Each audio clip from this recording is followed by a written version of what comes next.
Chapter 12. Again, Stanley was the last one to finish digging. It was late afternoon when he dragged himself back to the compound.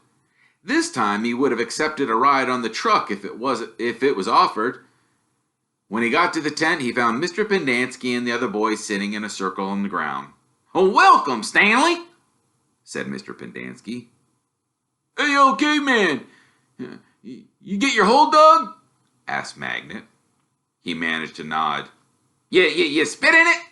asked Squid. He nodded again. "You're right," he said to X-Ray. "The second hole is the hardest." X-Ray shook his head. "The third hole's the hardest," he said. "Why, come and join our circle," said Mr. Pendanski.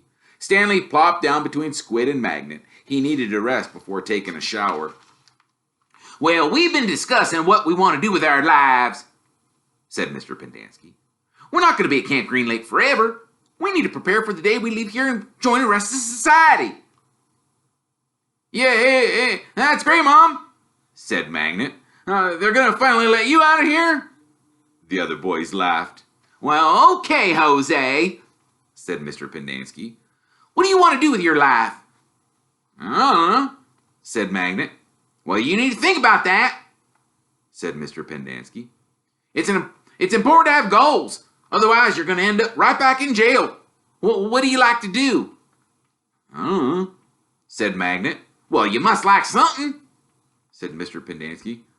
"I like animals," said Magnet. "Well, good," said Mr. Pendanski. "Does anybody know any jobs involving animals?" "Yeah, vegetarian," said Armpit. "You mean a veterinarian?" "No, that's right," said Mr. Pendanski. Yeah, he could work at a zoo." "He belongs in a zoo," said Squid, and then he and X-Ray laughed. "Well, how about you, Stanley? Any ideas for Jose?" Stanley sighed. An animal trainer? Like for the circus or movies or something like that?" "Any of those jobs sound good to you?" asked Mr. Pendanski. "Yeah, I like what Caveman said about training animals for the movies. I think it'd be fun to train monkeys." X-Ray laughed. "Why, don't laugh, Rex," said Mr. Pendanski. "We don't laugh at other people's dreams. Someone's going to have to train monkeys for the movies." "Who you kidding, Mom?" asked X-Ray. "Magnet's never going to be a monkey trainer." "Why, you don't know that," said Mr. Pendanski. "I'm not saying it's going to be easy. Nothing in life is easy, but that's no reason to give up. You'll be surprised what you can accomplish if you set your mind to it. After all, you only have one life, so you should try to make the most of it." Stanley tried to figure out what he'd say if Mr. Pendanski asked him what he wanted to do with his life. He used to think he wanted to work for the FBI, but this didn't seem the appropriate place to mention that. "So far, y'all have done a pretty good job at messing your own lives up," said Mr. Pendanski. "I know you think you're cool." He looked at Stanley. "So you're a caveman now, huh? You like digging holes, caveman?" Stanley didn't know what to say. "Well, let me tell you something, caveman. You are here on an account of one person. If it wasn't for that person, you wouldn't be digging holes in the hot sun. You know who that person is?" "My no good, dirty, rotten, pig-stealing great-great-grandfather?" The other boys howled with laughter. Even Zero smiled. It was the first time Stanley had ever seen Zero smile.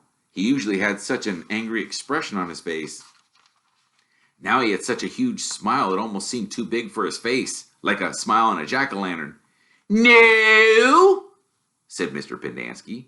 "That person is you, Stanley. You're the reason you are here. You're responsible for yourself. You messed your own life, and it's up for you to fix it. No one else is going to do it for you. For any of you." Mr. Pendanski looked from one boy to another. "You're all special in your own way," he said. "Y'all got something to offer. You have to think about what you want to do. Then you do it. Why, even you, Zero.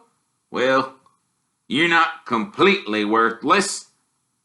The smile was now gone from Zero's face. What do you want to do with your life? Mr. Pedanski asked him. Zero's mouth was shut tight as he glared at Mr. Pedanski. His dark eyes seemed to expand. Huh? What about it, Zero?